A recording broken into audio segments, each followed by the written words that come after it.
Okay, so you know how sometimes history just throws you like a total curveball? Oh, yeah, for sure. Well, today we're diving into one of those like head scratchers that's just baffled people for centuries. The lost colony of Roanoke. Ever heard of it? Oh, absolutely.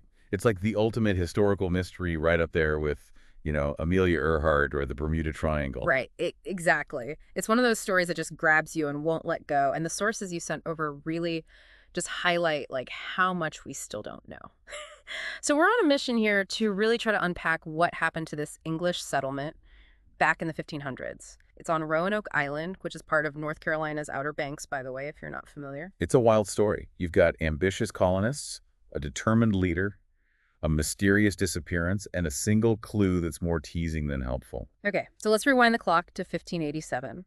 That's when a group of English settlers, around 120 of them, landed on Roanoke Island. Now, this wasn't just like a quick exploration mission. This was meant to be the real deal, a permanent English colony in the New World. Yeah, and what's really interesting is that this group wasn't just made up of, rugged explorers and adventurers. Mhm. There were men, women, and children, whole families looking to start a new life. It's like a mini England across the Atlantic. Exactly. They were led by a guy named John White, who was basically the governor of the colony. You can imagine the hopes and dreams they brought with them. Totally. So things seem to be going okay, at least initially, but then comes this crucial turning point. John White has to sail back to England for supplies. And this is where things get complicated, right? Right. Because he gets stuck in England way longer than planned. Way longer. One of your sources really emphasizes this. It was because of the whole war brewing between England and Spain. Remember the Spanish Armada in 1588? Yeah, that was a huge deal. Yeah. England was basically on lockdown. They needed every ship they could get to defend themselves against the Spanish fleet. So John White is stuck twiddling his thumbs in England while his colonies, who knows what's happening back on Roanoke. And we're not talking about a short delay here. He was stuck for 3 years. 3 years. Imagine being one of those colonists left behind. I mean, you're running low on supplies, your leader is gone, and you have no idea what's going on in the outside world. That must have been terrifying. Talk Oh, about feeling abandoned. absolutely. And then finally in 1590, White manages to make it back to Roanoke. And Well, you can probably guess what he finds, or rather what he doesn't find. an empty island? Pretty much. Both sources are clear on this. The colony was completely deserted. All the settlers were gone, vanished without a trace. Oof. It's like they just disappeared into thin air. And what's even weirder is that the settlement itself wasn't destroyed. I mean, the houses were still standing, the fences were still up, there was even a palisade for defense. So it wasn't like they were attacked or ran off in a panic. It's as if they packed up and left deliberately, but without leaving any, goodbye note. Exactly. Well, almost. There was one clue. The word Croatoan was carved into a post. This is where it gets even more intriguing because one source mentions that the Croatoan were a Native American tribe that lived on a nearby island, now called Hatteras Island. So maybe they moved in with the Croatoan? Maybe they were seeking refuge or decided to join forces? That was the initial thought. Seems logical, right? The word Croatoan is pretty much pointing you in that direction. It's a good starting point, but then one of your sources throws a wrench in the works. A big one. It points out that the waters between Roanoke Island and Croatoan Island were pretty treacherous, and the colonists didn't really have the right kind of boats to make that journey, especially with women and children in tow. Yeah, you're not just hopping in a canoe and paddling across. Especially in the 1500s, those waters could be pretty rough. Right, and if they did move, why didn't they leave a clearer message? Why just that one word, Croatoan? And the mystery deepens even more when you consider the archaeology. Both sources highlight this lack of evidence. If the colonists had integrated with the Croatoan, shouldn't there be some trace of them on Hatteras Island? You'd think so, right? You'd expect to find some English artifacts or, maybe even some graves with European remains. But nothing conclusive has ever turned up. So it seems like the Croatoan theory, even though it's tempting, might not be the whole story. Right. Which brings us to the other main theory that both your sources bring up, peril and conflict. Uh-huh. The reality is that life for those early colonists was brutal. I mean, we're talking about disease, starvation, potential conflicts with Native Americans. And remember, John White was gone for 3 years. They were on their own for a long time. Exactly. That's a long time to survive in an unfamiliar environment, especially without resupply. And one of your sources specifically mentions that there had already been some clashes between earlier English expeditions and local tribes like the Secotans. So the stage was already kind of set for conflict. Yeah, there was definitely tension already there.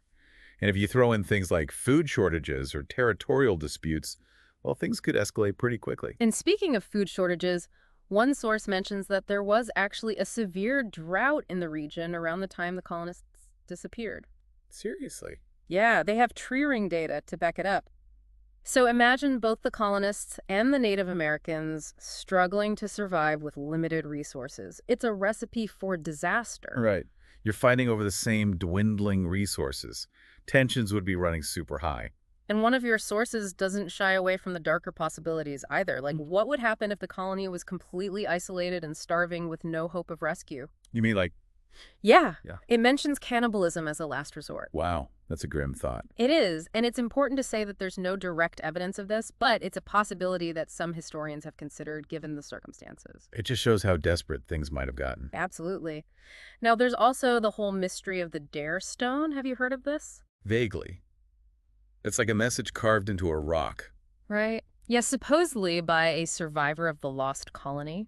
It tells this dramatic story of a massacre by Native Americans. But as one source points out, the authenticity of the Dare Stone is highly debated. Some scholars think it's a hoax. Yeah, it's one of those things that would be amazing if it were true, but it's probably too good to be true. Right. And then just to add another layer of intrigue, one source even mentions some of the more, let's say, imaginative theories surrounding the lost colony, like curses or supernatural forces. Oh, yeah. Those are always fun to think about. Like maybe Roanoke Island is cursed, or maybe something paranormal happened. It just goes to show how this mystery has captured people's imaginations for centuries. Because at the end of the day, we still don't have a definitive answer. Both sources emphasize this. We've got theories, but no concrete proof. And it's that lack of closure that makes it so fascinating. And so tragic, too. You have to think about John White returning to find his colony vanished, including his own daughter Eleanor and his granddaughter Virginia Dare, who was the first English child born in the New World. It's heartbreaking. He spent the rest of his life never knowing what happened to them. That's what makes this more than just a historical puzzle. It's a human story with real people who had hopes and dreams and families. And that's something both your sources really drive home. It's a reminder that history isn't just about dates and facts.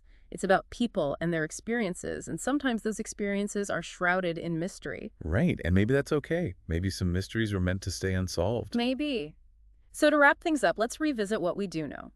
The Roanoke colony vanished sometime between 1587 and 1590.